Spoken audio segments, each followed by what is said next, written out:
Hey guys, tonight we begin with the remarkable duels and questionable survival instincts of some of the most absurdly intense one-on-one fights in medieval history.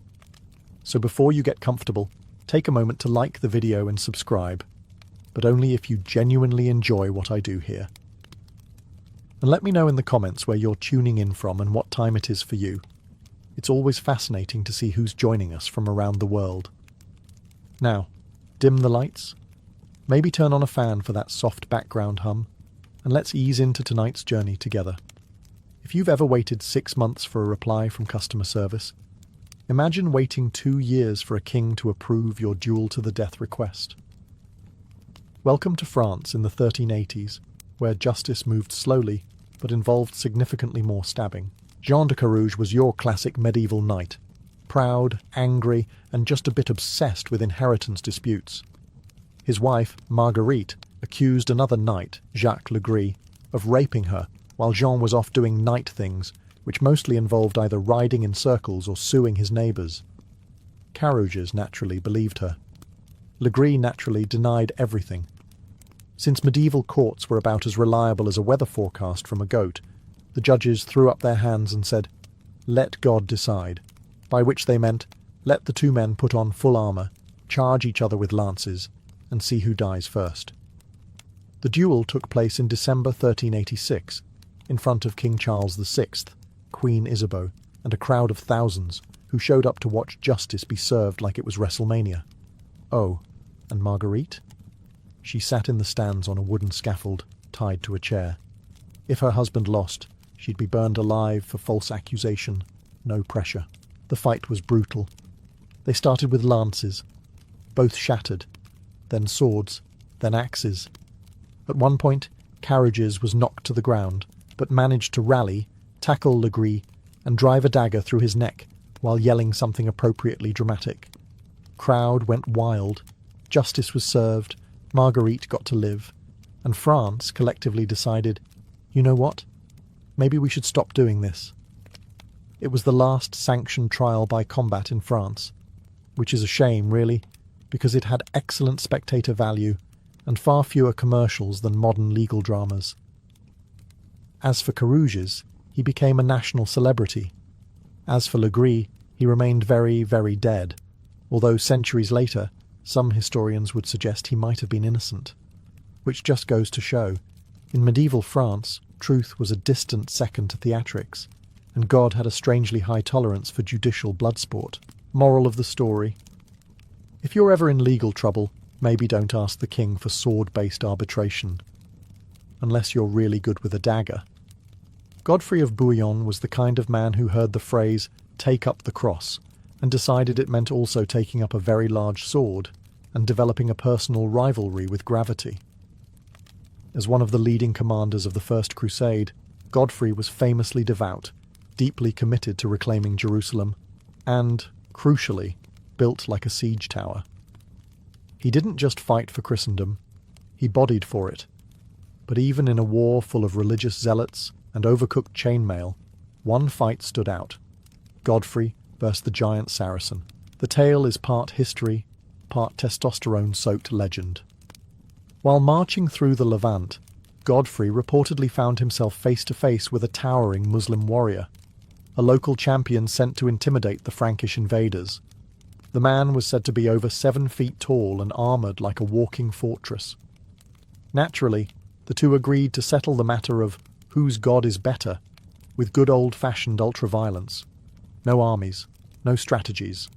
Just 2 men, 1 sword each, and a mutual lack of concern for their kneecaps. According to the chroniclers, whose accuracy is debatable but whose flair for drama is not, the duel was brutal and short. Godfrey charged, took a heavy blow that would have turned a lesser knight into a pancake, and then, in true Crusader fashion, responded by slicing the giant clean in half vertically. Yes, vertically, like a medieval fruit ninja. Now, whether this is anatomically or physically possible depends on your opinion of physics and how bored medieval monks were when writing battle reports. Either way, the story spread like wildfire. God had apparently picked his favourite again.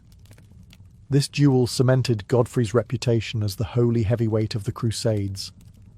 He went on to become defender of the Holy Sepulchre in Jerusalem, refusing the title of king because he didn't want to wear a crown where Christ wore thorns. But he was perfectly fine cleaving opponents in half like firewood, which really tells you everything about medieval piety. Moral of the story? In the Middle Ages, religious diplomacy often involved fewer sermons and more sword-based interpretive dance. And if you're ever challenged by someone described as a giant, maybe check if your opponent has a biblical nickname before accepting. Richard the Lionheart wasn't known for his subtlety. He was known for storming castles, composing war poetry, seriously, and killing people with a kind of cheerful efficiency that made even other crusaders slightly uncomfortable. But among his many dramatic moments during the Third Crusade, one particularly theatrical 1-versus-1 stands out: his duel with Saladin's champion. Now, a few disclaimers. First, this wasn't a barroom brawl between Richard and Saladin themselves, which is a pity, because that would have broken YouTube in the year 1191. Instead, this was a high-profile bout arranged between Richard and one of Saladin's finest warriors. Name lost to history, unfortunately, but let's just call him the guy who had a very bad day. The duel was part of a medieval tradition where opposing commanders occasionally agreed to a champion fight. Not to end the war, of course. Don't be silly. This was more of a flex, a medieval talent show with fewer violins and more bladed weapons. So the Saracen warrior rode out, armoured and gleaming, ready to impress his sultan and god alike. Richard, of course, showed up like it was opening night at the Crusader Theatre, mounted, resplendent in chainmail, sword practically humming with righteous arrogance. They circled, they clashed, and in mere moments, Richard reportedly sliced clean through the man's shield and armour, nearly down to the saddle. Eyewitnesses gasped. The Saracens blinked. And Richard, just to be extra dramatic, then chopped through an iron bar with the same sword to prove it wasn't a fluke. Because, apparently, one kill wasn't enough. The sword needed a solo. Saladin, watching from afar, was said to be impressed, in that quiet, note to self, don't duel this man, sort of way. He even responded with his own bit of flair days later, sending Richard Snow from Mount Lebanon to cool his fever. War was war, but a little passive-aggressive hospitality never hurt. Did this fight change the outcome of the crusade? Absolutely not. Did it give Richard's legend a boost? Without question. And in a time when battlefield selfies weren't an option, this was the next best thing. Sometimes history doesn't give us a grand duel with speeches, orchestras, or dragons.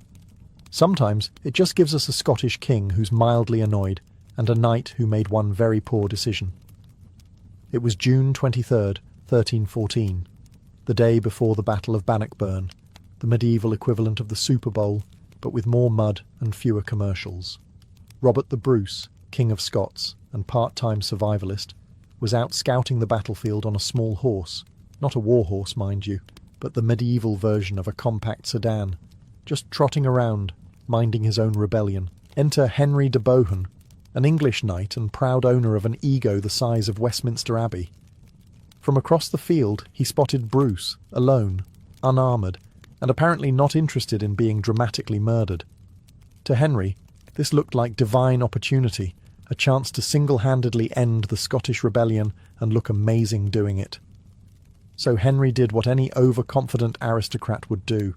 He lowered his lance and charged full speed at a king. No backup, no second opinion, just vibes. Robert the Bruce saw this happening and, according to every source, did not panic. He didn't call for help. He didn't even dismount. He simply waited. Calmly. Probably a bit insulted. At the last possible moment, Bruce stood in the stirrups, guided his smaller horse slightly to the side, and obliterated Henry de Bohun's skull with a single axe swing. One hit. Instant correction. The kind of head trauma that ends both a duel and your entire genealogical line. The axe split not just Henry's helmet, but also the handle, which annoyed Bruce more than the whole nearly being killed thing. Later, When his men congratulated him on the epic kill, Bruce reportedly grumbled about breaking his favourite weapon. Priorities. This wasn't just a flashy moment. It demoralised the English, emboldened the Scots, and gave Robert the Bruce the kind of campaign poster no modern politician could dream of. Vote for Bruce. He's not dead yet. The Middle Ages were, among other things, a period in which legal systems occasionally said, "You know what? Let's just fight about it." Hence the concept of the judicial duel, where two parties settled serious accusations, not with lawyers, but with maces. And in 13th to 15th century Germany, this glorious logic reached its peak with the husband versus wife pit duel.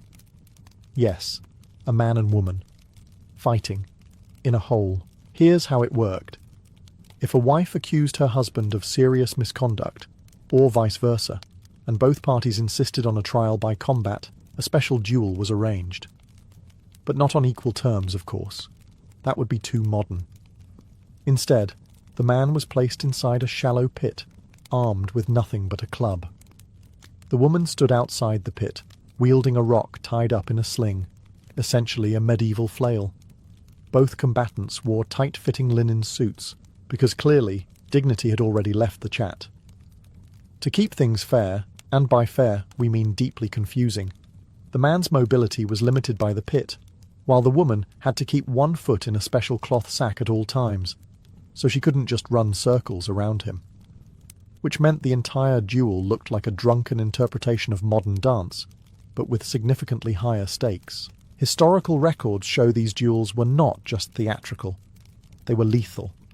In one famous case from 1200s Germany, a woman beat her husband to death in the pit, flailing him with her weighted sling until he gave up both the fight and his right to ever again speak during dinner. And yes, it was all perfectly legal. The winner was considered justified in their claim. No cross-examinations, no appeals, just two people solving their marital dispute in front of an audience of neighbours, monks, and that one guy who brought popcorn before popcorn existed. The pit duel became such a cultural fixture that illustrated manuscripts from the era show diagrams of the proper stances, because nothing says civilization like instructions for bashing your spouse with a rock. Not all duels happen in quiet courtyards or muddy pits. Some take place in the middle of a battle, when thousands of people are screaming, swords are everywhere, and the air smells like sweat, horsehair, and poor decision-making. Such was the case in 1265, when Guy de Montfort, son of the rebel Simon de Montfort, found himself facing off against none other than Prince Edward, the future Edward I of England. Now, this wasn't a formal one-versus-one duel, with referees and honour codes. It was the Battle of Evesham, one of the nastiest family fallouts in English history. Guy's father, Simon de Montfort, had led a rebellion against King Henry III, who just happened to be Edward's dad.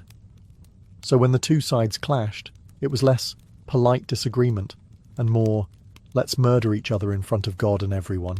In the middle of the chaos, Guy de Montfort spotted Prince Edward. For a brief, glorious moment, it was personal. Rebel son versus royal heir, a clash worthy of a bard's song. Guy charged. Edward met him. Swords rang out. Chroniclers claim the two traded blows in a heated exchange, steel against steel, adrenaline versus royal entitlement. The problem for Guy? Edward wasn't just good at swordplay. He was also surrounded by friends. Heavily armed, not particularly patient friends. Before long, Guy found himself outnumbered, overpowered, and quickly realising that duelling a prince during a pitched battle is like challenging a mafia boss in his own restaurant. Brave, but terminally stupid. Edward survived, obviously. He went on to become the rather terrifying Edward Longshanks, conqueror of Wales and hammer of the Scots. Guy, on the other hand, survived that day, but not his reputation. His family was crushed, his cause obliterated, and the duel that might have been legendary turned into a historical footnote. He tried, which, in fairness, is more than most rebels could say. It wasn't the kind of one-versus-one duel to inspire chivalric romances. It was messy, brief, and completely overshadowed by the slaughter around it. But still, for a few minutes, one man really did try to take down a future king with nothing but courage and a sharp blade. Nothing says refined medieval justice quite like throwing a man in armour into a pit with a bear. This wasn't a metaphorical bear. This was a real claws and teeth hulking Russian beast. And yes, the knight was expected to fight it. The tradition?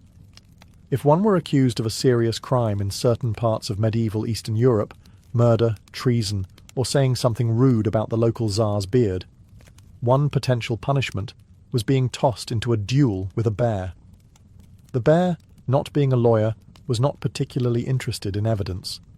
The knight, meanwhile, was expected to prove his innocence by winning. There were no referees, just fate, fur, and flailing limbs.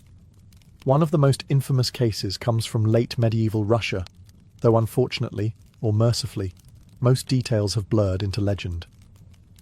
A disgraced knight, stripped of land and honour, was accused of a capital offence. He invoked his right to a trial by ordeal, and the state, always eager for low-budget entertainment, agreed. So they chained a bear in a wooden arena, gave the knight a sword, not a particularly sharp one, according to rumour, and opened the gate. The crowd, naturally, was thrilled. Who needed Netflix when you had potential evisceration live at noon? The knight, to his credit, did not die in the first 30 seconds, which already puts him ahead of most people who've tried to duel apex predators. He reportedly dodged, slashed, and at one point may have even stabbed the bear in the thigh. The bear, unimpressed, returned the favour by nearly decapitating him with a swipe. Somewhere in the chaos, both fell, the crowd screamed, and the Tsar's officials stepped in, possibly because the bear had become too enthusiastic. The verdict? Technically inconclusive. The knight lived. The bear also lived. But the knight was later exiled, suggesting that, in the great duel of man versus nature, the judicial system chose fur over chainmail. This wasn't justice. This was performance art with a high casualty rate. But for a time it was considered legitimate, as long as you weren't the one holding the sword. Some knights duel other warriors, others challenge fearsome beasts. And then there's Ulrich von Liechtenstein, who decided the most worthy opponent was himself. Let's clarify. Ulrich didn't literally punch his own reflection in a Gothic mirror. Instead, this 13th century Austrian nobleman composed a chivalric autobiography titled Frauendienst, Service of Ladies, that reads like the fever dream of someone who drank too much mead and too little water. In it, he recounts travelling across Europe dressed as Venus, the Roman goddess of love. Yes, a full-grown man in medieval drag, riding from tournament to tournament, proclaiming his undying love for a mysterious noblewoman who, as far as historians can tell, never actually asked for this. Ulrich, in all seriousness, wore a golden dress, a long blonde wig, and led an entourage of minstrels, while declaring himself the literal embodiment of divine femininity. Naturally, when people laughed, he challenged them to duels, and, allegedly, won every single one. In his own words, because nobody else was volunteering to write this, Ulrich defeated over 300 knights in single combat, while dressed as Venus. It was, apparently, his way of proving love's power. Most modern people just send flowers. The line between fact and flamboyant fan fiction gets increasingly blurry as his memoir continues. At one point, Ulrich claims he cut off his own finger, put it in a gold box, and mailed it to his lady as a love token. She responded, presumably, with a restraining order written in calligraphy. To be clear, Frauendienst is not considered a reliable historical source. It is, however, one of the earliest autobiographies in German literature, which means medieval Europe's answer to a memoir was one man inventing an entire saga of self-imposed quests, self-inflicted pain, and self-declared victories, all to impress a woman who was either imaginary or deeply annoyed. Was this a duel in the strictest sense? Maybe not, but in terms of a psychological 1v1 match between chivalric ideals and common sense, Ulrich absolutely went 12 rounds with his own ego and came out swinging. The Middle Ages gave us many bold warriors, but few had the audacity, or perhaps the sheer unhinged confidence, of Zawisza the Bear. No, that's not a typo. Not Zawisza the Black, the famous nobleman and symbol of Polish chivalry. This was another Zawisza, possibly a local noble, mercenary, or just a guy who took things way too literally.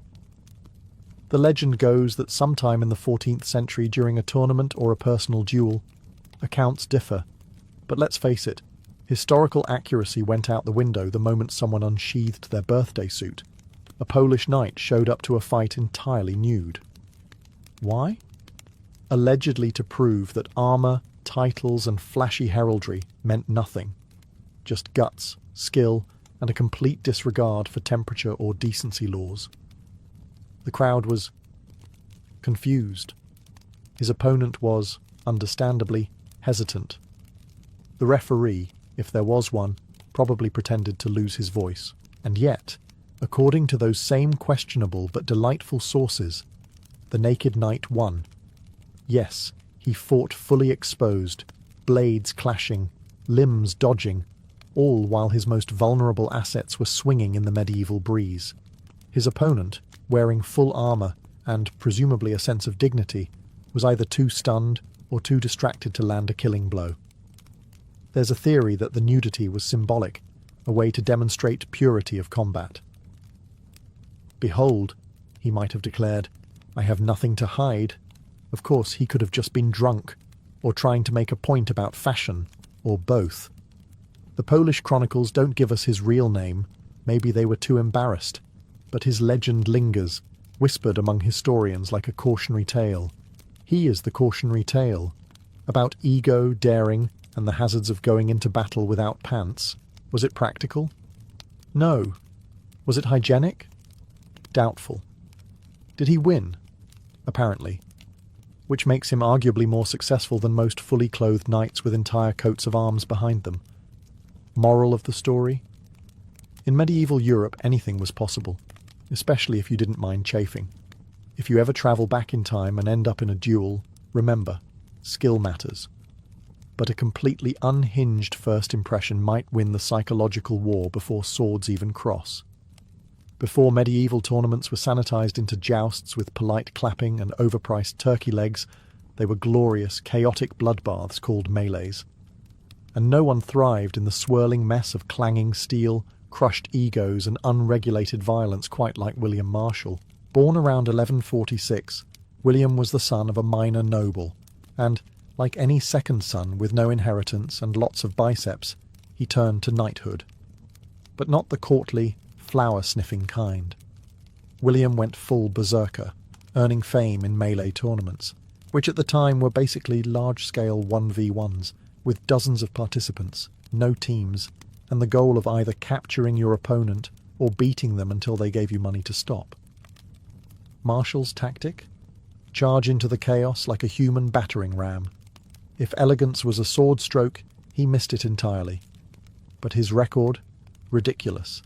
In one season, he reportedly unhorsed 500 knights. That's not a duel. That's a medieval hitman resume. He became so terrifying that nobles would literally try to avoid being in the same melee as him. "Ah, William's here. Sorry, I suddenly remembered I left my chainmail in the bath." His horse was trampled so often, tournament officials had to start giving him replacement horses as prizes. At some point, he stopped counting. And the man was chivalrous too, at least by medieval standards. Once, he knocked a guy off his horse, helped him up, then robbed him anyway. Chivalry. Eventually, William's melee rampage made him rich and respected. He rose through the ranks, became an advisor to kings, and served 5 English monarchs without being murdered even once, which, given the Plantagenet track record, is its own miracle. In old age, well into his 70s, he was still strapping on armour and leading troops. At the Battle of Lincoln in 1217, he personally charged into enemy lines, like he was still 30, and came out without a scratch, which means either he was divinely protected, or everyone else was too scared to hit him. When he finally died, they buried him at the Temple Church in London, where his tomb still quietly flexes to this day. Monks, peaceful, devout, bald, known for making beer and illuminating manuscripts. But occasionally, in the grand tradition of passive-aggressively smiting one another in the name of Christ, they got just a little bit stabby. Let's travel to the wild ecclesiastical frontier of 11th century France, where a bizarre footnote in monastic history occurred, a trial by combat between two monks. Yes, actual monks. Not knights who retired into prayer robes, actual monks who normally wouldn't hurt a fly unless it buzzed during Vespers. The source, as foggy as a medieval morning, mentions a legal dispute between two Benedictine brothers, possibly over land, heresy, or who got to sing lead during matins. In the absence of an agreeable bishop, the matter was escalated to a sword fight, because nothing says turn the other cheek like pulling out a broadsword and swinging for the tonsure. Eyewitnesses claim the duel was conducted according to the sacred rites of both canon law and general lunacy. One monk, let's call him Brother Odo, was reportedly small, wiry and quick on his feet. The other, Brother Hugo, was more rotund and chose the intimidating tactic of glowering with righteous indignation. Both were robed. Neither, it seems, had combat training beyond possibly fighting over soup ladles in the cloister kitchen.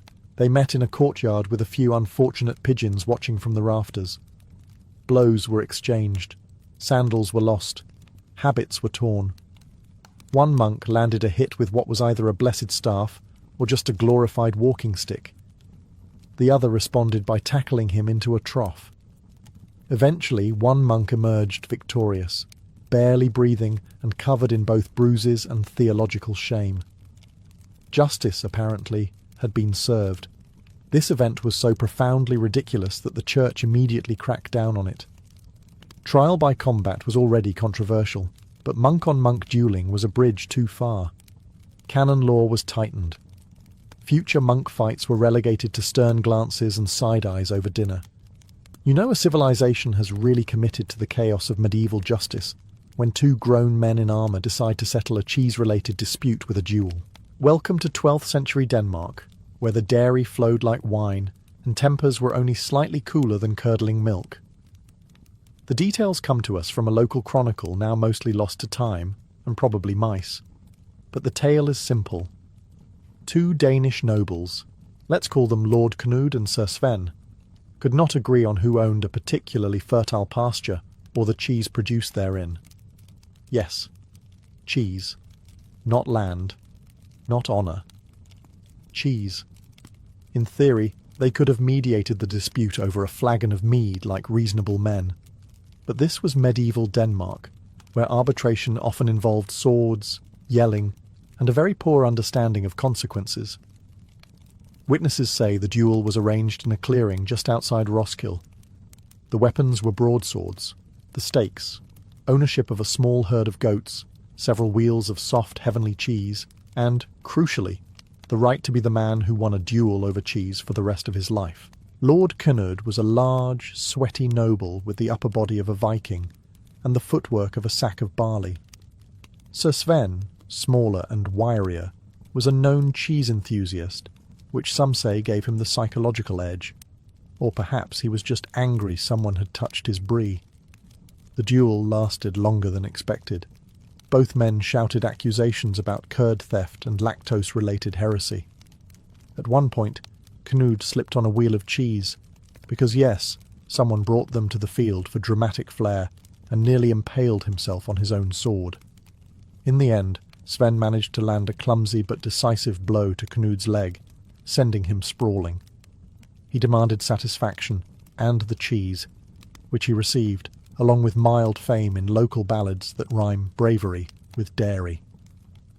The church, predictably horrified, tried to outlaw such nonsense shortly after, but the damage had been done. Cheese duelling entered Danish legend. Of all the weapons forged in medieval Europe, few were as underappreciated as the humble frying pan. Designed for eggs, not executions, it rarely made it onto the battlefield, except once, in the case of one supremely annoyed French knight who turned cookware into carnage. The tale comes from a 13th century tavern account, hardly official, but delightfully absurd. Our hero, Sir Guillaume du Fer, was not your typical paragon of chivalry. He was a minor knight, land poor, debt rich, and extremely passionate about two things: his honour and his breakfast. One morning, while visiting a roadside inn near Toulouse, Sir Guillaume found himself in a heated argument with another knight, a smug noble named Raoul de Charente, who allegedly insulted his cooking and implied his bacon was unworthy of nobility. This was not just culinary criticism, it was social annihilation. A duel was demanded. Now this wasn't a battlefield or a tournament, it was a tavern kitchen, and Sir Guillaume didn't have his sword. But he did have a cast-iron skillet, still sizzling with the righteous fury of eggs recently cooked. Raoul, meanwhile, had a dagger and zero sense of humour. Eyewitnesses claim the fight was short, but spectacular. Sir Guillaume swung the pan like a flanged mace, knocking over chairs, splattering grease, and delivering a clanging uppercut that reportedly rang like a cathedral bell. Raoul attempted a parry and got slapped across the helm by half an omelette. The duel ended with Raoul unconscious in a pile of ash and onions. Guillaume declared victory, flipped the pan in triumph, and finished cooking his breakfast. Some say the innkeeper gave him free meals for life. Others say the church issued a quiet reprimand for turning kitchens into arenas of judgment. Regardless, the frying pan duel of Toulouse became legend. Knights retold it for years, usually after a few drinks and with exaggerated choreography involving bacon shields and egg-based parries. Not all medieval duels ended in a spray of arterial drama and victorious monologues. Some, bafflingly, ended in emotions, unplanned ones. Case in point, the bizarre and vaguely heartwarming 14th century duel between two knights who began as bitter enemies and ended, well, sort of cuddling. The story takes place during the 100 Years' War, which, contrary to its name, was less a continuous war and more of a long, toxic on-again, off-again relationship between England and France. Amidst this emotional battlefield, two knights, Sir Thomas de Scales of England and Jean le Boutellier of Brittany, found themselves caught in a heated argument over prisoner exchanges, ransom etiquette, and whose mother wore more armour. A duel was arranged, because, again, talking things out hadn't been invented yet. Witnesses say the knights clashed with gusto. There were lances, swords, and just enough chivalric flair to make the French poets swoon. But after several minutes of sweaty grappling, each man realised something crucial.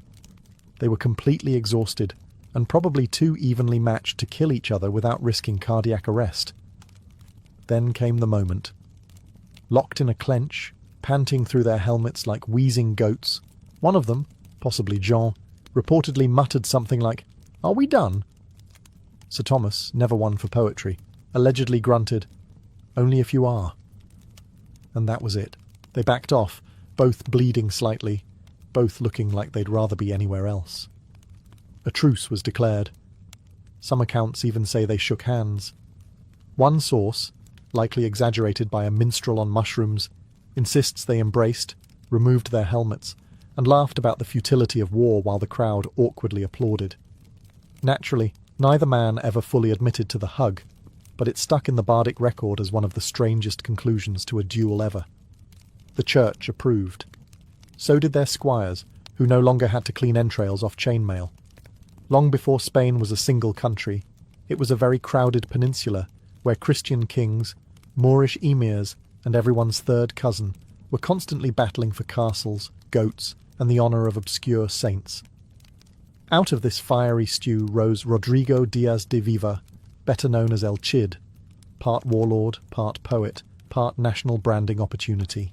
But long before he became the heroic exile of every Spanish high school textbook, young Rodrigo was already making a name for himself by punching above his social weight, literally.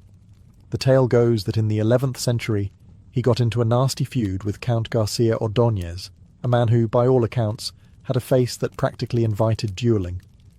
The conflict was supposedly over politics, honour, and possibly a disputed sheep tax.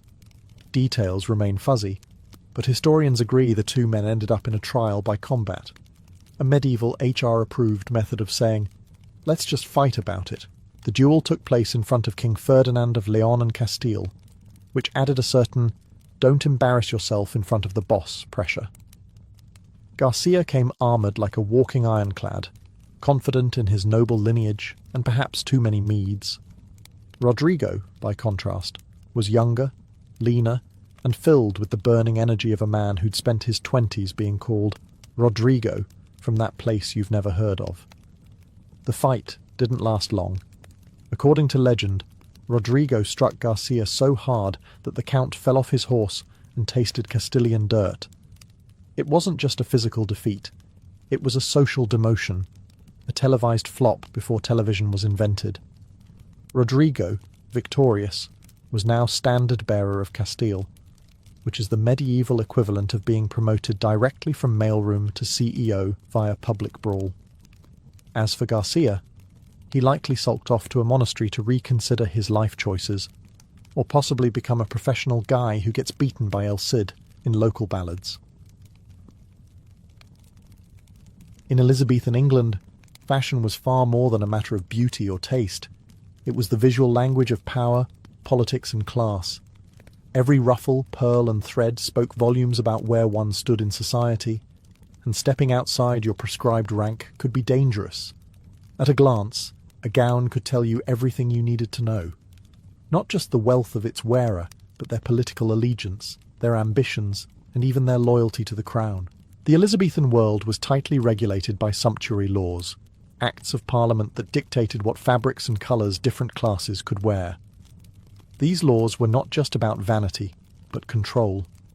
They preserved the rigid hierarchy of Tudor England, ensuring that no ambitious merchant or minor noble could dress like an earl without drawing suspicion or punishment. Purple silks, for example, were off-limits to almost everyone. That shade was so expensive and so deeply tied to imperial dignity that only the Queen herself had the right to flaunt it. Cloth of gold and silver-threaded velvets were likewise restricted to the upper nobility. If you were a tradesman with new money and tried to pass yourself off as a gentleman by wearing satin doublets or an embroidered cloak, you risked fines, the confiscation of your clothing, and the mockery of your neighbours. These punishments weren't merely symbolic. They kept the entire social order intact by reminding everyone that fashion was not a personal choice, but a political statement enforced by law.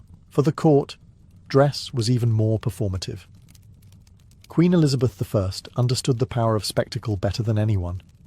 She turned her body into a walking tapestry of propaganda.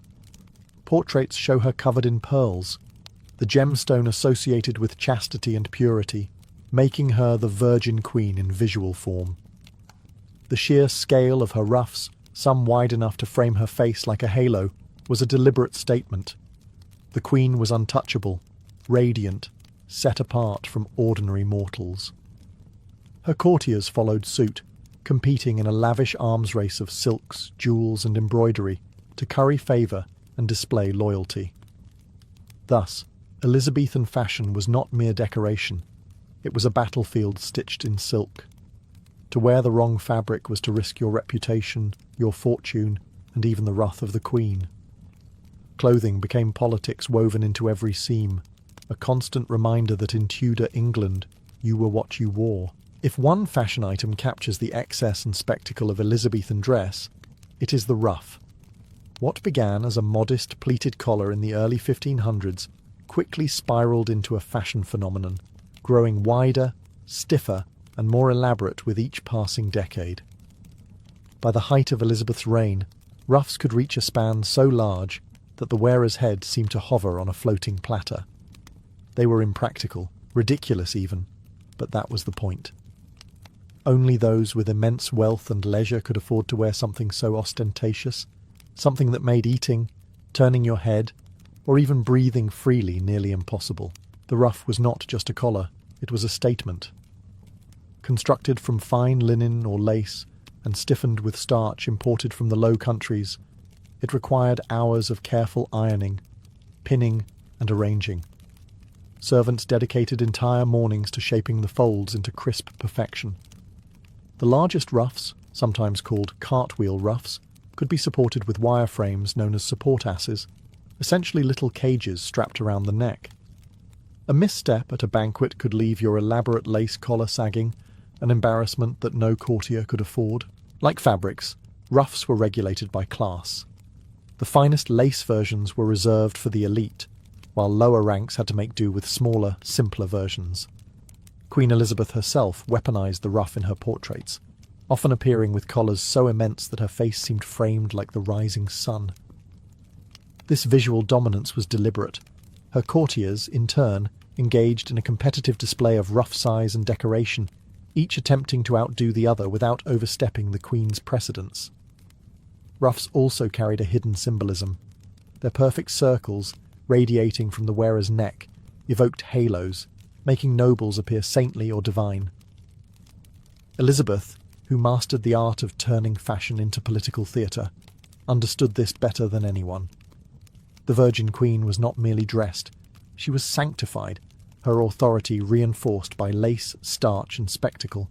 To wear a ruff was to advertise your refinement, your resources, and your place within the great hierarchy of Tudor England. To maintain it required patience, servants, and money, luxuries that separated the nobility from the masses. The ruff, then, was the Elizabethan world in miniature, beautiful, fragile, costly, and designed to keep everyone in their proper place. Behind the dazzling fabrics and towering ruffs lay the foundation of Elizabethan style, the corset. Known at the time as stays or bodies, these stiffened garments quite literally shaped the ideal Elizabethan figure. Forget soft curves. What the court demanded was a rigid geometric silhouette. The fashionable body was triangular, broad shoulders tapering down into a narrow waist, with the torso pressed flat like a board. This shape was not natural, but that was the point. Clothing in Elizabeth's court was about control, artifice, and the triumph of social order over the chaos of nature. Corsets were usually constructed from layers of linen reinforced with whalebone, horn, or even iron strips. They flattened the bust, straightened the posture, and pushed the body into a stiff cone. For noble women, the corset was essential, for it transformed the wearer into a walking symbol of discipline and status. Servants laced them tightly in the morning, and once inside, movement was restricted. Breathing deeply became difficult, bending forward awkward. Yet this discomfort was precisely what marked elite women apart from the lower classes. Labourers could not afford such impracticality. Their bodies had to remain free for work. At court, however, the inability to bend or breathe freely was itself a mark of privilege. But corsets were only part of the engineering. Beneath their gowns, women wore farthingales, cone-shaped hoops, often made of whalebone, that extended skirts outward in massive circles. Introduced from Spain, the farthingale gave Elizabethan dresses their iconic bell-like shape, transforming women into grand architectural structures. Together with corsets, they created a body that was less flesh and blood than sculpted spectacle. Queen Elizabeth set the ultimate standard. Portraits show her waist tightly cinched, her skirts flaring outward, her torso rigid as marble. The Virgin Queen appeared untouchable, less a woman than an icon draped in power. Courtiers imitated her silhouette obsessively, competing to display the most extreme shapes. Every fold and angle of fabric declared loyalty, discipline, and control. Qualities prized in a court obsessed with hierarchy. Thus, in the Elizabethan world, the body itself became political real estate. Fashion reshaped flesh into an emblem of obedience, wealth, and refinement. To lace yourself into a corset was to submit not only to beauty, but to the unyielding order of Elizabeth's England. If corsets and farthingales gave Elizabethan fashion its architectural structure, then pearls and embroidery provided its language. To step into court was to enter a hall of shimmering surfaces. Gowns glittered with gold thread, doublets sparkled with jewels, and nearly every noble seemed stitched into a tapestry of wealth. But these weren't mere decorations. They were symbols carefully chosen to broadcast meaning, rank, and allegiance. Pearls held a special place in Elizabethan culture. They were the jewels of the sea, expensive to import and time-consuming to harvest. To wear pearls was to flaunt one's ability to buy rarity itself. Queen Elizabeth made pearls her personal emblem. She wore them by the hundreds, strung in ropes around her neck, sewn into her gowns, dangling from her hair, and even embroidered into her shoes. Their milky sheen symbolized purity, reinforcing her cultivated image as the Virgin Queen. Portraits show her almost drowning in pearls, as if purity itself had taken physical form and clothed her body.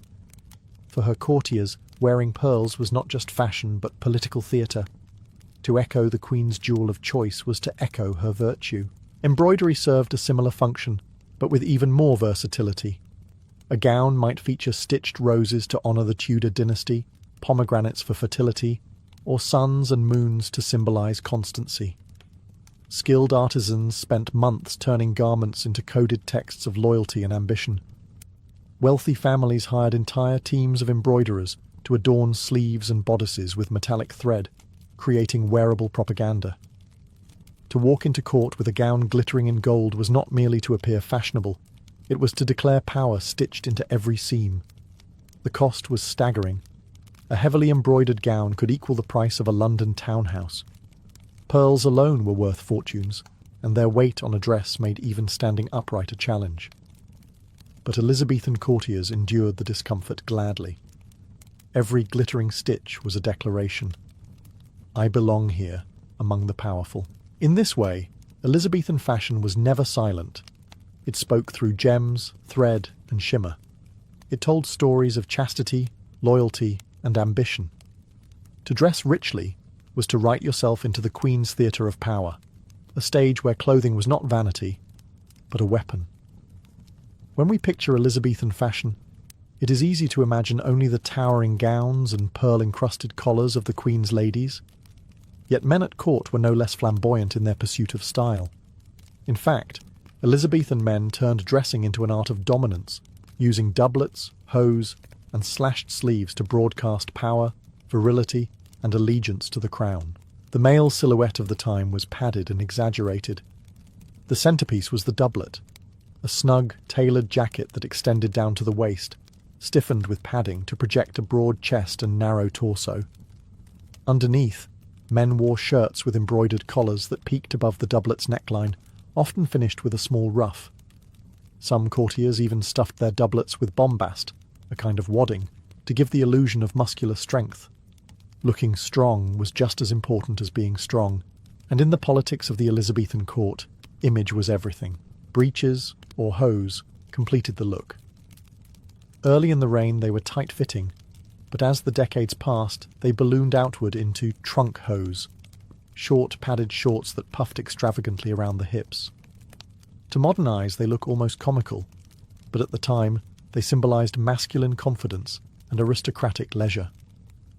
These were clothes that made riding, dueling, or dancing look heroic, and they required constant tailoring to maintain their puffed perfection.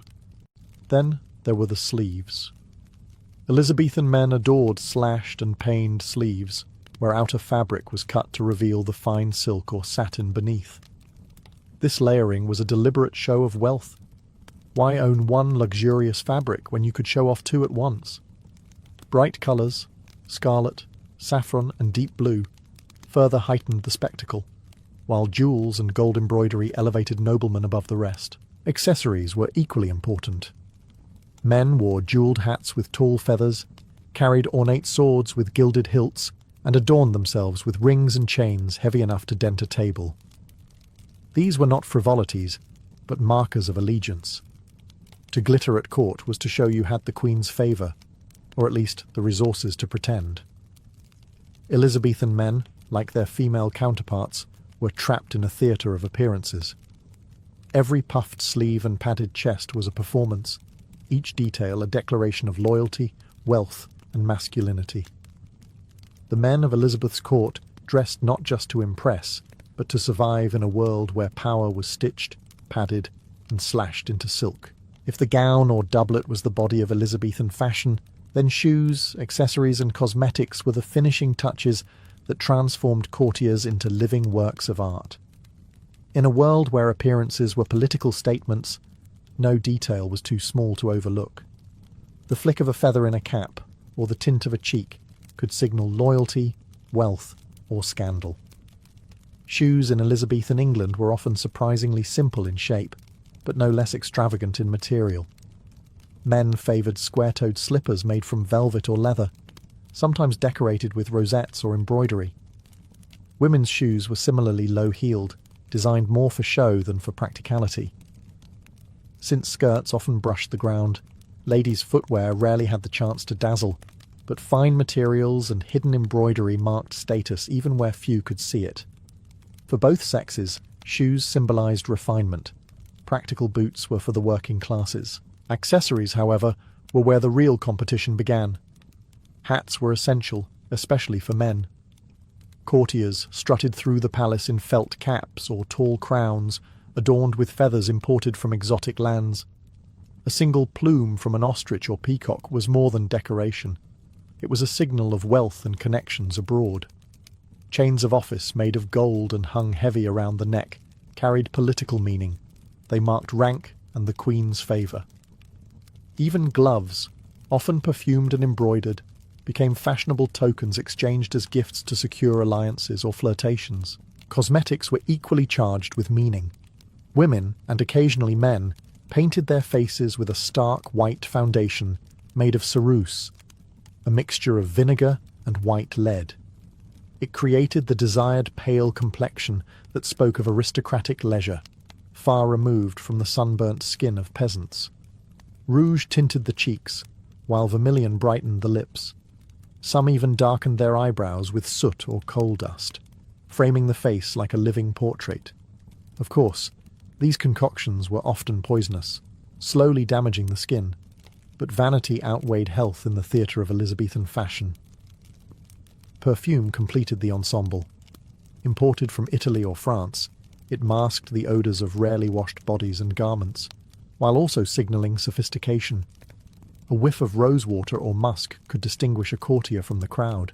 Taken together, shoes, feathers, gloves, paint and perfume were not trivial additions, but vital props in the ongoing performance of power. In Elizabeth's court, every inch of the body was curated, polished and staged. Fashion was total theatre, and the smallest accessory could tip the balance between favour and disgrace. No one understood the power of clothing better than Elizabeth I, while her courtiers scrambled to keep up with the shifting trends of ruffs, pearls and embroidery. The Queen set the tone for the entire kingdom. She was not simply fashionable, she was fashion itself, the living standard by which all others were judged. Every detail of her wardrobe was carefully orchestrated, transforming her body into a political canvas and her image into propaganda. Elizabeth's portraits reveal this strategy in vivid detail. She rarely appeared in anything less than overwhelming splendour. Her gowns were mountains of brocade and velvet, stiffened with gold thread and glittering with pearls. Her collars framed her head like halos, while her skirts flared outward in massive farthingales that turned her into a moving edifice. These weren't clothes meant for comfort, they were costumes of majesty, designed to dwarf, intimidate, and inspire. Pearls became her personal signature. By drowning herself in them, Elizabeth cultivated the persona of the Virgin Queen. Purity and chastity shimmered from every gown, yet the sheer volume of pearls also shouted wealth and dominance. No one else could afford such excess, and even if they could, none dared to rival her display. Her use of colour was equally symbolic. White and gold suggested purity and divinity, while black projected authority, restraint, and power. In portraits such as the Armada portrait, she appears draped in white and silver, one hand resting on a globe, her wardrobe merging personal virtue with imperial ambition. But Elizabeth's clothing was more than just theatre, it was control. She famously bestowed cast-off gowns to favoured ladies-in-waiting, a calculated move that turned clothing into a currency of favour. At the same time, she punished those who dared to imitate her too closely. Courtiers walked a fine line. Dress richly enough to honour her court, but never so splendidly as to compete with the Queen herself. Through fashion, Elizabeth projected not just beauty, but near divinity. She transformed her frail, mortal body into an immortal icon, commanding loyalty and awe through silk, jewels, and paint. When she entered a chamber, it was less a woman who arrived than a myth in motion. In the Elizabethan court, the Virgin Queen did not simply rule, she dazzled, and in dazzling, she conquered. While Elizabeth and her courtiers shimmered in gold-threaded velvets and gowns heavy with pearls, the vast majority of England's people lived in a world of wool, leather, and linen. Fashion was not a universal playground, but a wall that separated the privileged few from everyone else. Clothing became a daily reminder of hierarchy, stitched visibly into every class from peasant to noble. At the lowest levels of society, dress was purely practical. Peasants wore coarse wool in muted shades of brown, grey or green, colours that could survive dirt and hard labour. Women tied their hair beneath linen coifs, while men donned simple jerkins and hose. Shoes, if worn at all, were plain leather, built for walking fields rather than parading at court. Comfort and survival dictated their wardrobes. Luxury was an alien concept. For the rising merchant class, however, clothing became a battleground. These wealthy tradesmen and artisans had money but lacked noble blood. They longed to imitate the fashions of the elite, purchasing imported silks and elaborate doublets. Yet the sumptuary laws stood in their way, barring them from wearing certain fabrics and colours. To dress above one's station risked heavy fines. Enforcement varied, especially in London, where merchants flaunted their wealth, but the laws existed to hammer home the truth. Money alone did not equal status. Even among the gentry, competition was fierce. A country squire might spend recklessly to dress his wife in embroidered gowns, so she would not look shabby when visiting the royal court. Wardrobes became investments, symbols of ambition stitched into sleeves and collars. But these displays carried danger. Too much splendour could draw accusations of presumption, while too little could mark one as unworthy of royal favour. Thus, clothing functioned like a visual census. You could tell instantly whether someone was a labourer, a merchant, or a lord by the cut of their doublet or the fabric of their gown. Elizabethan society valued this clarity. It kept order intact, ensuring that even without words, people knew their place. In the end, Elizabethan fashion was a mirror of the kingdom itself, dazzling at the top, drab at the bottom, with countless shades in between. Each stitch told a story of privilege or poverty, ambition or obedience. For most, clothing wasn't just what you wore, it was the skin of the class system itself. By the end of Elizabeth's reign, fashion in England had become more than adornment. It was theatre, propaganda, and a cage. Every ruff, jewel, and stitch played its part in a performance that reached from the royal palace to the humblest village. Elizabethan clothing dazzled the eye, but its true purpose was to enforce order and remind everyone of their place. At court, fashion was a weapon. Nobles used it to climb higher in the Queen's favour, competing to dazzle without outshining her. Men padded their shoulders into exaggerated strength, women cinched their bodies into rigid cones, and both sexes wrapped themselves in fabrics imported from across the globe. A single appearance at court could bankrupt a family, but without the right attire, entry into Elizabeth's orbit was impossible. Clothing determined who was visible, who was invisible, and who was powerful. For Elizabeth, dress became her crown. She turned her body into a living canvas of symbols: pearls for chastity, suns for majesty, embroidered flowers for fertility and divine right. Her portraits were less about realism than myth-making.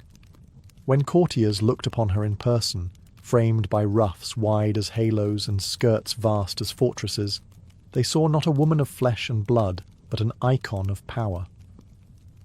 Through clothing, Elizabeth ruled not only by decree but by spectacle. Outside the palace walls, clothing remained a marker of hierarchy. The rich merchant pushing against the boundaries of the sumptuary laws still found himself contained by the fabrics he was permitted to wear. The peasant in coarse wool carried his place on his back as surely as the noble in velvet. Fashion was not freedom, it was surveillance, a daily reminder of who held power and who did not. And yet the beauty of Elizabethan fashion cannot be denied. The gowns, with their embroidery of gold thread and fields of pearls, the men's doublets slashed open to reveal silks of many colours, the dizzying ruffs like clouds around noble faces, All spoke of an age intoxicated by splendour. To live in Elizabeth's court was to step onto a stage where the costumes mattered as much as the lines spoken. In the end, Elizabethan fashion was never just about clothing. It was identity, hierarchy, and politics stitched into fabric. It was the theatre of power, worn daily by those who ruled, those who served, and those who aspired. Every thread, every jewel, every ruff was part of a grand performance in which the price of admission was loyalty, and the cost of error could be everything. To be pregnant in the Middle Ages was to live inside a world of constant fear and fragile hope. With little understanding of medicine, every stage of pregnancy felt like a gamble. Women and their families turned to the only guides they trusted: superstition, religion, and tradition. What a pregnant woman ate, what she saw, whom she spoke to, even the phase of the moon. All of these could supposedly determine the fate of the unborn child. Pregnancy was less a private biological event than a public drama, wrapped in rules and warnings. One of the strongest beliefs was that the mind and body of the mother directly shaped the child. If a woman looked upon something frightening, it was feared the baby might be born disfigured or monstrous. A sudden shock or upsetting sight could mark the child permanently, a superstition known as maternal impression. As a result, communities often tried to shield expectant mothers from disturbing images, loud noises, or even bad tempers, believing such influences could seep into the womb. Daily life became a careful balancing act. Foods were judged not just for nutrition, but for symbolic power. Certain fruits or meats might encourage a healthy baby, while others were believed to invite deformity or disease. Women were told to avoid eels, rabbits, or anything thought unclean, since consuming such animals risked passing their traits onto the child. Even bread and wine could be deemed dangerous if not blessed or prepared properly. The heavens themselves were thought to influence the pregnancy. A lunar eclipse was feared above all else, believed capable of causing miscarriage or birth defects. During eclipses, women were often hidden indoors with charms tied around their necks or bellies, anything to block out the moon's shadow. Astrology also played its role, with midwives and families consulting the stars to predict both the timing of birth and the character of the child. In this atmosphere, pregnancy was not simply a physical condition, but a spiritual and cosmic one. Every decision carried weight, every moment could tilt fate. For medieval women, superstition was not optional. It was a shield, however fragile, against a world they could not control. The womb, in their eyes, was as vulnerable to demons, eclipses, and curses as it was to illness. Among all the saints of the medieval imagination, none was more important to pregnant women than St. Margaret of Antioch. Her story, passed down in sermons, manuscripts, and miracle collections, read like a divine allegory for childbirth itself. According to legend, Margaret was swallowed whole by a dragon, an image that mirrored the fear of women entering the jaws of labour. Yet she emerged alive and unharmed, splitting open the beast's belly with the sign of the cross. To medieval minds, this was not only a tale of martyrdom, but a heavenly promise. If St. Margaret could survive the dragon, then mothers too could survive the perils of childbirth. For centuries her name was invoked in the birthing chamber. Midwives carried small devotional books with prayers dedicated to her, and women often clutched charms inscribed with her image as labour pains began. Sometimes these prayers were read aloud at the bedside, transforming a terrifying moment into a ritual of divine protection. In some places, even reciting her life story during labour was thought to bring relief.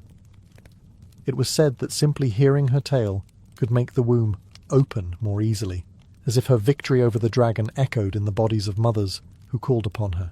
St. Margaret's popularity was immense. Churches dedicated to her sprang up across Europe, and her feast day was observed with special reverence by women hoping for children. Noblewomen and peasants alike sought her protection, showing that fear of childbirth crossed all social boundaries. Wealthy families might commission painted icons or gilded reliquaries in her honour, while poorer women made do with tiny lead or pewter badges blessed at her shrines. The material did not matter. The faith did.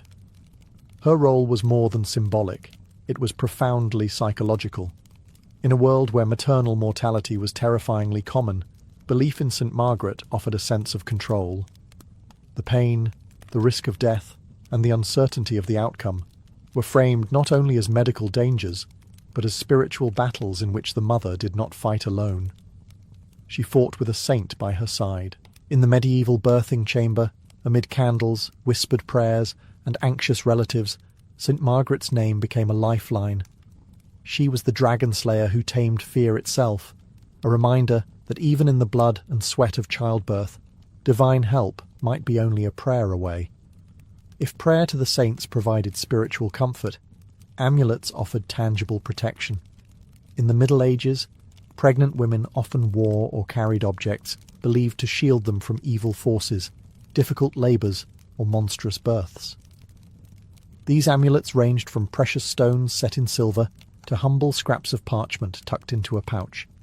Each carried its own reputation, and together they created a shield of charms against unseen dangers. One of the most popular materials was jet, a glossy black stone thought to repel demons and protect against miscarriage. Amber, too, was prized for its supposed power to ward off illness and evil spirits. Wealthier women might wear beads of these stones strung around the neck or sewn into their clothing, while poorer women used polished pebbles, bones, or bits of iron in hopes of achieving the same effect. Iron especially was believed to terrify supernatural beings. A simple iron key tied to the belt or placed beneath the bed could serve as a protective weapon against witches and fairies said to steal or curse unborn children. Written charms were equally common. Short prayers, biblical verses, or magical words were copied onto slips of parchment, folded and worn in a small pouch around the neck or belly. Some contained the names of saints like Margaret or Mary, while others invoked Christ's wounds or obscure Latin phrases that blurred the line between religion and folk magic. To wear such a charm was to carry a piece of sacred power directly against the skin. Animal parts, too, found their place in this system of belief. The tooth of a wolf was thought to prevent premature labour, while a hare's foot, later famous as a good luck charm, was sometimes used to protect against miscarriage. Even feathers, shells, and dried herbs could be bound into amulets, each with its own meaning in the tapestry of superstition. For medieval women, these objects were more than trinkets. They were lifelines. In a world where medical knowledge was limited and childbirth was dangerous, amulets provided a sense of control, something physical to cling to when prayers alone seemed too distant. Whether blessed by a priest or whispered over by a village wise woman, amulets bridged the gap between faith and fear. To step into pregnancy without them would have felt reckless. With them, a woman could at least believe she was guarded, her body armoured not in steel, but in symbols. In the Middle Ages, what a pregnant woman ate was believed to shape not just her health, but the very body and soul of her child. Medieval medical texts, sermons, and folk sayings all carried stern warnings about forbidden foods that could twist fate within the womb. While hunger and cravings were seen as natural, indulging them too freely was thought to invite disaster. One common fear was that eating certain animals might imprint their qualities onto the unborn. Rabbits, for example, were to be avoided.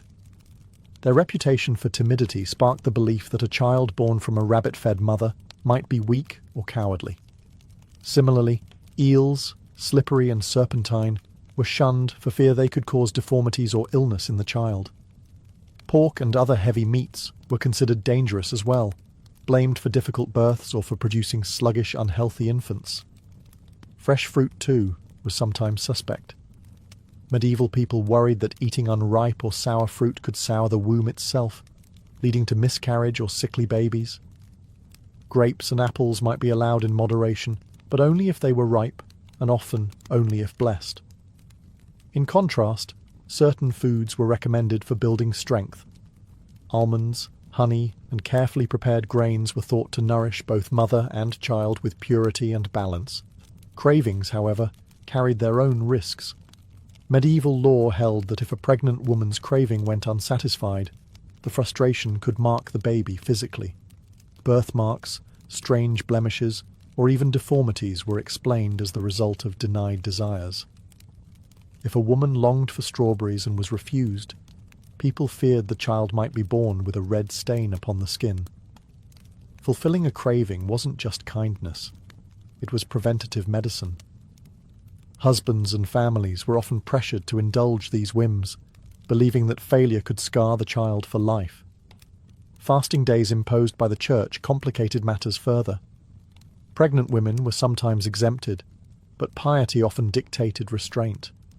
Breaking the fast could weigh heavily on a woman's conscience, as she worried whether her disobedience might bring harm to her child. Thus, diet became a negotiation between faith, superstition, and survival. For expectant mothers, every bite carried meaning. Food was never simply nourishment, it was moral, spiritual, and magical. To eat wisely was to guard the womb. To eat wrongly was to risk bringing forth not a healthy child, but a living warning of broken rules. For medieval people, the sky was not distant and indifferent, it was alive with forces that shaped human fate. Stars guided crops, comets heralded disaster, and for expectant mothers, the heavens could be both guardian and threat. Pregnancy was thought to be especially vulnerable to celestial influence, and none was more feared than the lunar eclipse. An eclipse, when the moon darkened or turned blood red, was believed to interfere with the fragile balance of life inside the womb. Pregnant women were warned that if they exposed themselves to its light, their children might be born disfigured, stillborn, or cursed with monstrous traits. To shield against this, families often hurried expectant mothers indoors, shuttering windows and covering mirrors so the malign glow could not touch them. Amulets, keys of iron, knives, or consecrated herbs might be tied to the woman's waist or bed as further protection. Some even urged women to carry sharp objects during eclipses, believing the blade's power could cut through the danger of celestial interference. The moon in its ordinary phases also played a role. Astrological handbooks claimed that conception and birth were safest under certain signs of the zodiac, while others predicted misfortune. A child born under Saturn's influence might be melancholic and ill-starred, while one aligned with Jupiter could be strong and fortunate. Astrologers were sometimes consulted to calculate the best times for conception or to predict the child's destiny, blending superstition with what passed for medieval science. Solar eclipses, too, carried their own dread. Though rarer, they were seen as ominous signs that threatened not just pregnancies but kingdoms. Chroniclers sometimes connected them with waves of stillbirths or maternal deaths, feeding the belief that the sun itself could curse the womb. Even ordinary stargazing came with warnings. Looking too long at the night sky, some claimed, could draw in spirits or planetary influences that unsettled the child in the womb. Expectant mothers were advised to keep their eyes lowered and their nights quiet, protecting both themselves and their unborn children from unseen cosmic powers. In a world where childbirth already carried immense risk, the heavens added another layer of fear. The stars and moon could not be controlled, but with prayers, amulets, and vigilance, families hoped to shield mothers from the sky's mysterious wrath. If celestial forces threatened pregnancies from above, witches and malevolent neighbours were believed to endanger them from much closer to home. The Middle Ages were steeped in fear of magic, and few areas of life seemed as vulnerable to curses as the delicate state of pregnancy. A whispered word, a hostile glance, or an envious thought could, people believed, doom both mother and child. The most dreaded of these dangers was the evil eye.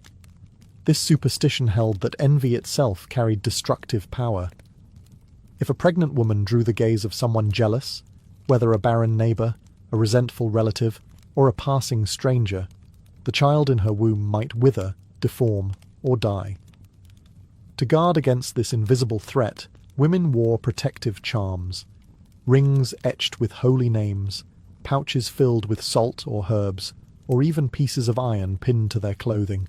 Some carried blessed candles or sprinkled holy water before entering public spaces, hoping to deflect ill intentions.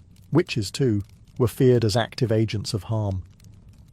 Folklore warned that they could steal unborn children by supernatural means, drawing life from the womb for their own dark purposes.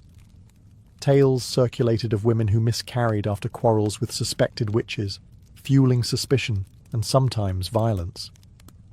Midwives themselves often fell under scrutiny, for their deep knowledge of herbs and birth could look uncomfortably close to sorcery in suspicious eyes. To ward off such dangers, ritual precautions were taken. Holy relics, tiny splinters of wood, fragments of saints' bones, or strips of cloth blessed at shrines were tied around the body as spiritual armour. Psalms were recited at the bedside, especially during the vulnerable hours of labour, to drive away any lurking spirits. Some communities even hung protective objects above the doorway, horseshoes, crosses, or bunches of herbs, to keep witches from entering the birthing chamber. But not all countermeasures were sacred. Folk healers offered magical counterspells, advising women to carry wolf teeth, tie knots in red thread, or spit 3 times to repel the curse. Blending Christianity with folk tradition, these practices reflected the desperate desire for control in an unpredictable world. For medieval women, pregnancy was already a perilous journey. The fear that human malice, as much as divine judgment or cosmic influence, could twist fate made vigilance constant. Whether through relics, charms, or whispered prayers, the womb was defended as a sacred frontier, forever at risk from both the jealous and the damned. When the first pangs of labour struck, a medieval woman was ushered into a world of ritual as much as medicine. The birthing chamber was transformed into a sacred and magical space, where every word and object carried symbolic weight. Here, amid candlelight and whispered prayers, religion and superstition blended into a tapestry of hope against the very real dangers of childbirth. One of the most common rituals was the recitation of protective prayers. Psalms were chanted aloud, invoking divine mercy, while special blessings from saints, especially Saint Margaret of Antioch, were spoken over the mother. In some regions, her vita, or life story, was read aloud during labour, with the belief that, as Margaret escaped the dragon's belly, so too would the child escape the dangers of birth. Rosaries were clutched tightly, crucifixes pressed into the hands of labouring women, as if sacred touch could lend strength. Objects carried into the room were just as important as words. Holy relics, splinters of the true cross, bits of saintly cloth, or even consecrated candles, were placed near the bed. These relics were thought to repel demons and ward off death, transforming the chamber into a fortress of light. Some families even borrowed relics from local churches, returning them with offerings if the birth went safely. But superstition filled the spaces where faith alone felt uncertain. Knots, for example, were feared to tie up the womb. Midwives carefully ensured that no knots remained in the room. Laces were loosened, hair unbraided, cords untied, so nothing symbolically blocked the child's passage. Doors and windows were sometimes left ajar, not only for air, but to encourage the soul of the child to find its way out. Candles burned steadily, their flames watched closely. If they flickered or guttered, it was seen as a bad omen. Chants, charms, and folk remedies also played their part. Herbs like rue or vervain might be burned for protection, while salt was sprinkled in corners to ward off spirits. In some regions, women sipped concoctions blessed by priests or midwives, mixtures of wine, honey, or herbs, meant to ease the pain and invite divine favour. The birthing chamber, then, was never merely a medical space. It was theatre, shrine, and battlefield all at once. Mothers laboured not only with their bodies, but with the weight of prayer, ritual, and countless invisible protections. For every cry of pain, there was a whispered invocation, an urgent reminder that in the Middle Ages, no birth happened without the unseen world pressing in. Even with prayers, relics, and amulets, not every pregnancy ended with a healthy child. In the Middle Ages, when something went wrong, when a baby was born with deformities or stillborn, it was rarely seen as a matter of chance. Instead, these tragedies were read as divine signs, punishments, or supernatural warnings. The medieval world was quick to interpret unusual births as omens, and the mother often carried the blame. One of the most feared outcomes was the so-called monstrous birth. Babies born with physical deformities, conjoined twins, missing limbs, unusual markings, were described in chronicles and sermons as portents of disaster. A child with two heads might be taken as a warning of political strife or the coming of war. A baby born covered in hair could be explained as evidence of bestial cravings, perhaps the result of the mother eating forbidden meats or gazing upon animals during pregnancy. These infants were rarely seen as individuals but as messages from God or manifestations of sin. The mother's conduct was often scrutinized. If she had broken a food taboo, failed to pray, or quarrelled with a neighbour, her behaviour could be blamed for the child's condition. The idea of maternal impression, that a woman's thoughts and experiences imprinted directly on the unborn, meant that even her private emotions were suspect. A moment of fear, anger, or desire could, it was believed, mark the baby forever. Communities treated such births with a mix of horror and fascination. Some infants were baptized quickly, both to cleanse them of original sin and to prevent their souls from wandering unshriven. Others were displayed as cautionary tales, used by priests to warn congregations of moral decay. Rumours spread fast, and what began as a family tragedy could become a public spectacle, tied to prophecies or local scandals. But monstrous births were not always framed as punishments. At times they were seen as cosmic warnings, signs of upheaval or divine displeasure with rulers. Chroniclers eagerly recorded them alongside eclipses, famines, and comets, slotting them into a chain of omens that foretold change. For medieval people, childbirth was never just biology. It was a dialogue with heaven and hell, with every anomaly read as a message. To hold a monstrous child was to hold proof that the world itself was unstable, its order fragile, and its mysteries unfathomable. For the medieval woman, pregnancy was never just a private journey. It was a battlefield of fears, hopes, and rituals in which superstition was both shield and compass. Without modern medicine, the risks of childbirth loomed large. Maternal death was common. Infants often did not survive, and explanations for these tragedies were sought in the realms of heaven, magic, and fate. Superstition, then, was not simply ignorance, it was a survival strategy. Every stage of pregnancy came wrapped in rules. Avoid lunar eclipses. Do not tie knots. Do not gaze upon frightening things. Pray to Saint Margaret. Carry an amulet of jet or iron. Eat carefully, lest a careless meal imprint deformity upon the child.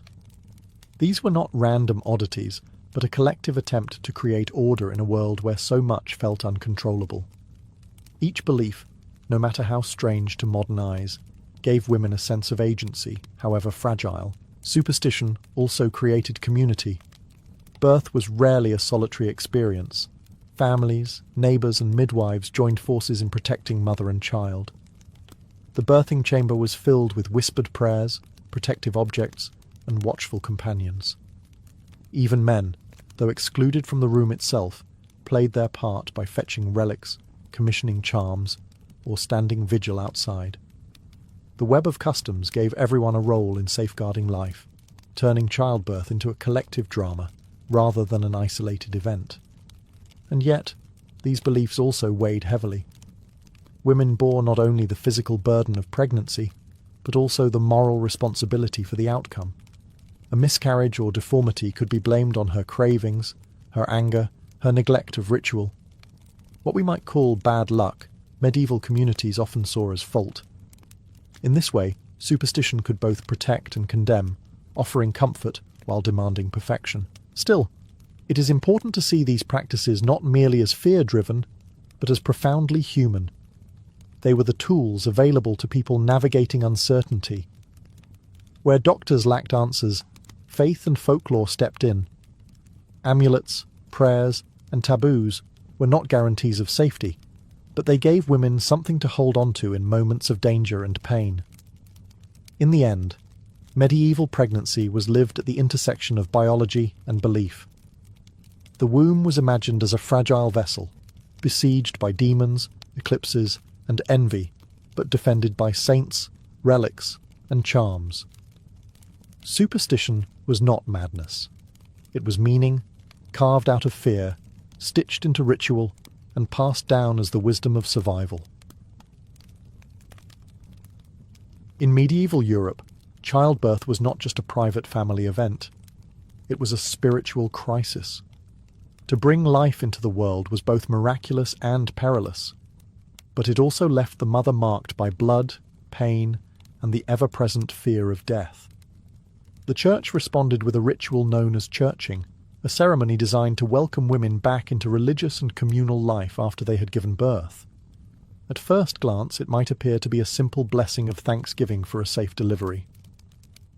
Yet beneath the surface, it carried deeper meanings of purification, control, and the uneasy status of women's bodies in the Christian imagination. For the 6 weeks following childbirth, women were often regarded as set apart. Their labouring bodies had shed blood, a substance long associated with both life and defilement. This belief, inherited partly from biblical laws in Leviticus, meant that until they underwent a formal rite, mothers were discouraged, or sometimes outright barred, from participating in sacraments, entering holy spaces, or fully resuming their role in the parish community. To many, the mother was not only physically weakened, but spiritually unclean. Churching was the answer to this tension. Typically performed about 40 days after birth, it marked the symbolic transition from exclusion to reintegration. The woman would wait at the threshold of the church, a liminal space that embodied her temporary separation. There the priest would greet her, sprinkle her with holy water, and lead her back into the nave, often with her head veiled in humility. She then received a blessing of thanksgiving at the altar, asking for renewed health, protection, and fertility. In some cases, offerings were made, candles, coins, or gifts of food, to seal the ritual with gratitude, yet even as it restored women to the community, the rite underscored suspicion. Churching implied that childbirth left behind a spiritual stain, one that required ritual cleansing before a woman could again be deemed worthy of worship alongside her neighbours.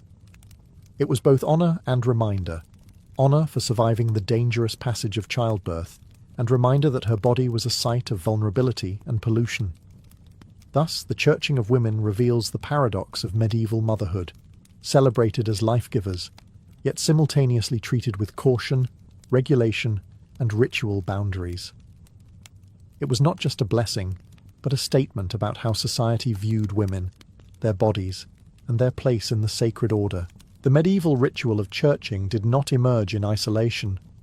Its logic reached deep into biblical tradition, especially the purification laws of the Old Testament. In the book of Leviticus, a woman who gave birth was declared ritually unclean. For a son, she was excluded from the temple for 40 days, for a daughter, 80. During this period, she was forbidden from touching holy things or entering sacred spaces until she presented herself for purification, offering a lamb or dove as sacrifice. Medieval Christians inherited this framework, blending it with their own theology to create a ceremony that echoed these ancient laws while adapting them to Christian practice. Symbolism draped every element of the churching rite. The number 40 itself carried powerful meaning. Just as Moses spent 40 days on Mount Sinai, and Christ fasted for 40 days in the wilderness, so too did the postpartum mother wait 40 days before her ritual return. It was a period of trial, liminality, and preparation for renewal. The 40-day wait emphasized that her body and spirit needed cleansing before she could rejoin the spiritual community.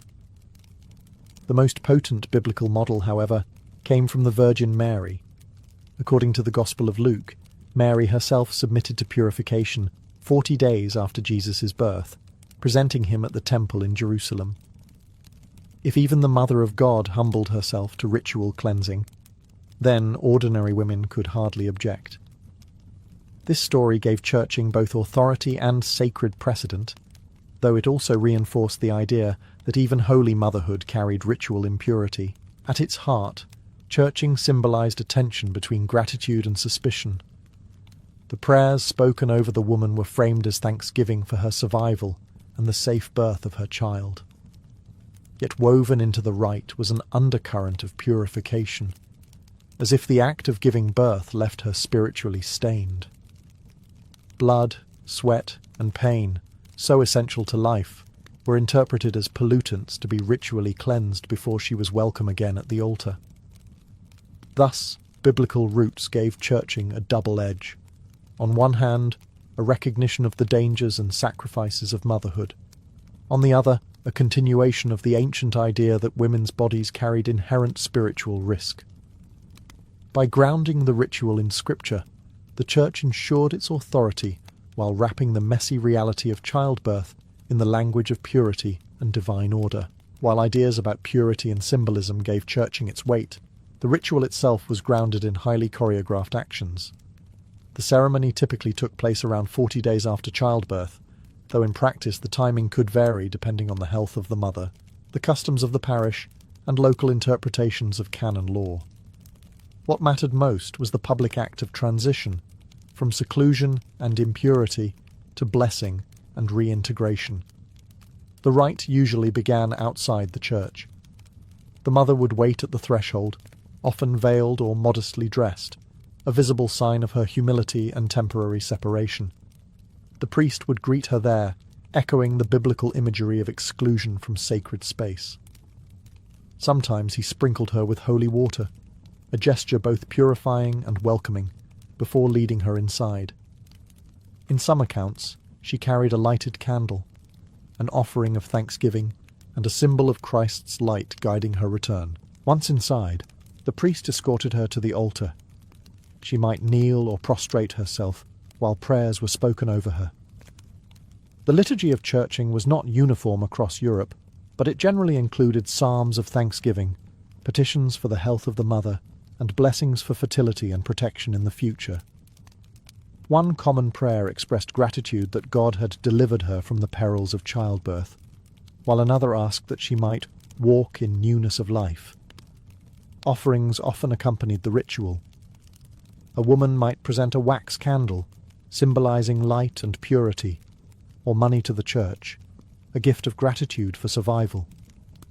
These gifts reinforced the connection between personal blessing and communal obligation, turning the ceremony into both a private thanksgiving and a public contribution.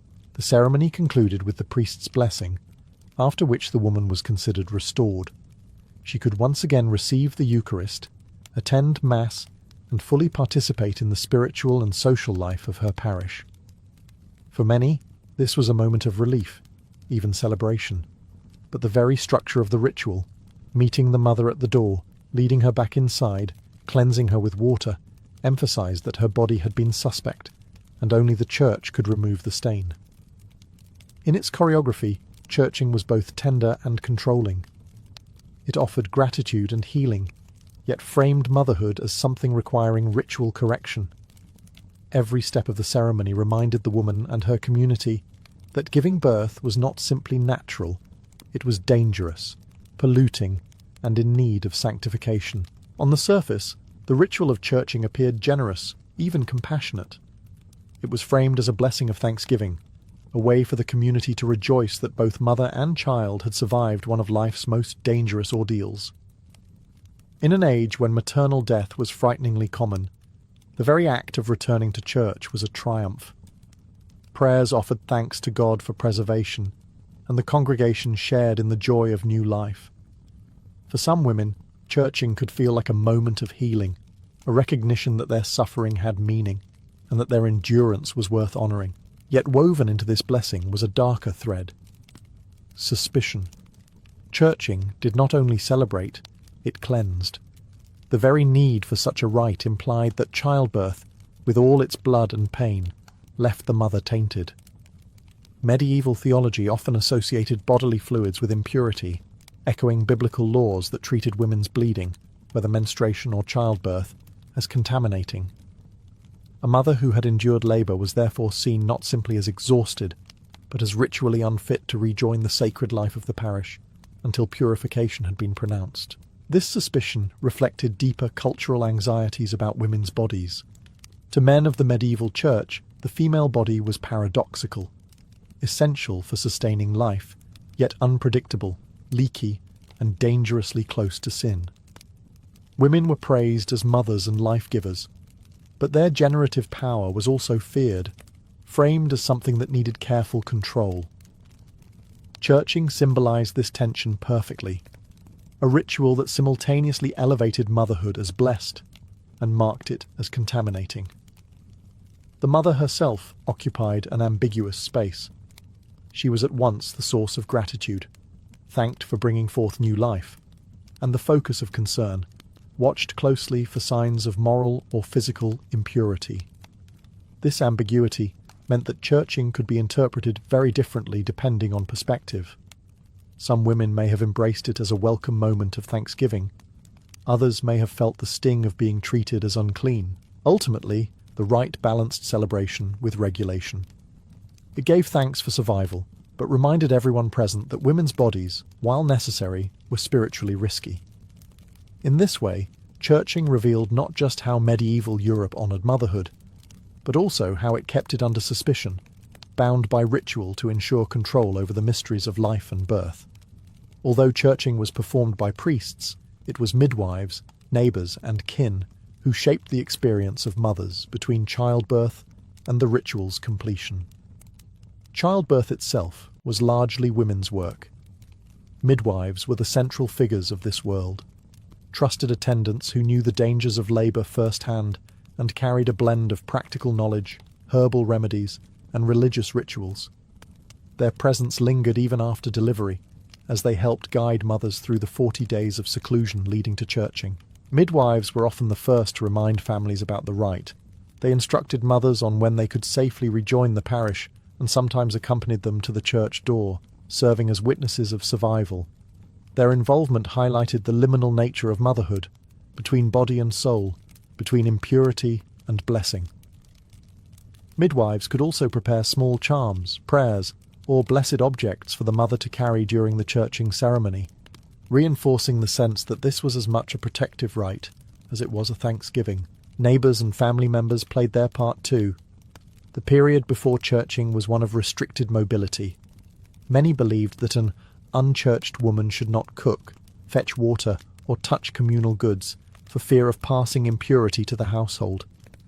As a result, neighbours sometimes provided food or assistance, ensuring that the mother's temporary exclusion did not leave her abandoned. But this generosity came with an edge. Her seclusion also reinforced social boundaries, reminding her and others that she was not yet clean. Community expectations shaped how women approached the ceremony. For some, churching was a joyful re-entry, a moment to parade their survival and the health of their child before watchful neighbours. For others, it was a moment of scrutiny. Gossip could swirl if a woman delayed her churching, or if she seemed reluctant. Such hesitation might spark whispers that she was irreligious, or worse, that she had something to hide.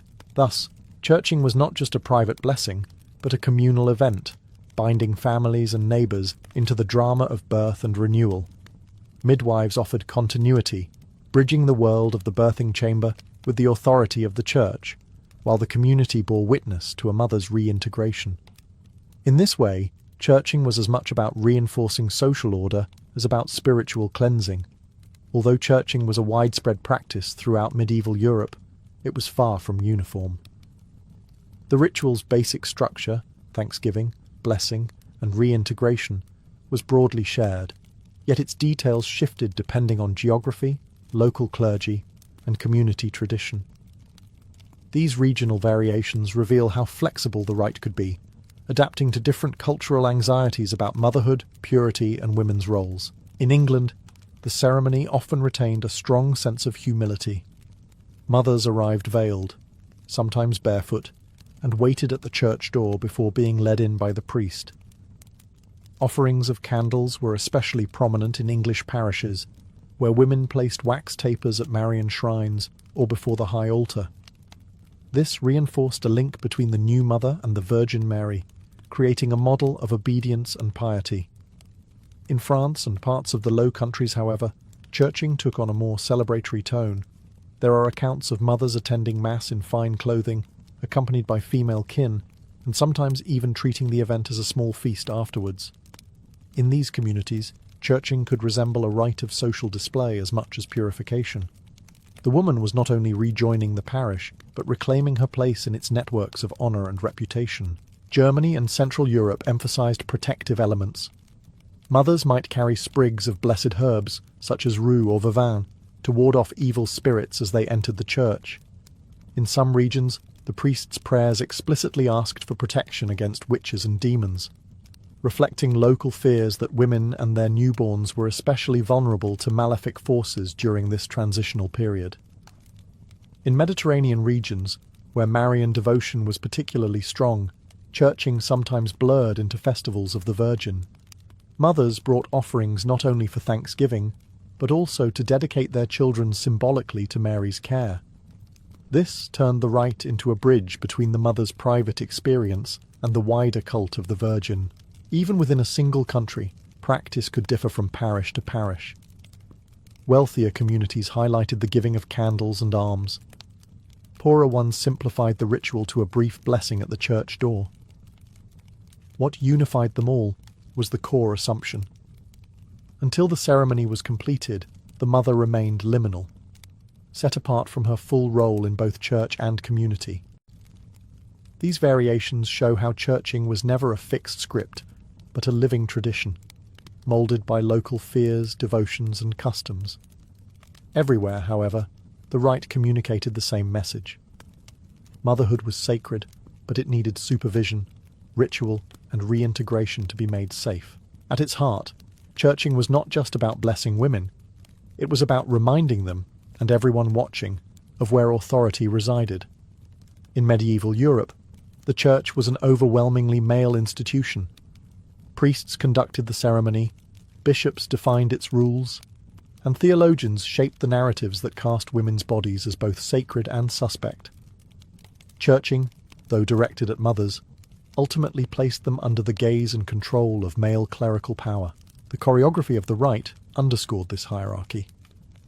The mother waited outside the church doors until summoned by the priest, symbolically dependent on male permission to re-enter sacred space. Even as the ritual was framed as thanksgiving, the language of many prayers emphasized obedience and humility. Women were often reminded of their duty to raise children in faith, to remain modest, and to accept their place in the divine order. The priest, as mediator, stood between the mother and God, guiding her back into the fold on the church's terms. This dynamic reflected wider medieval ideas about gender. Childbirth was seen as women's primary vocation, but it was also interpreted through the lens of Eve's punishment in Genesis. "In pain you shall bring forth children." Churching could thus be read as both blessing and subtle rebuke, a reminder that female suffering in labour was bound to sin and required ritual management by men.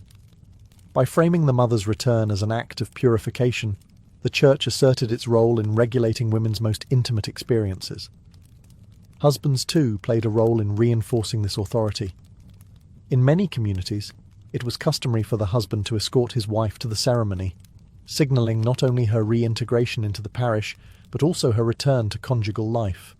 The ritual marked the moment when marital relations could resume, a reminder that the wife's body was not fully her own, but part of a broader system of family, reproduction, and social order, all overseen by male authority. Yet women were not merely passive.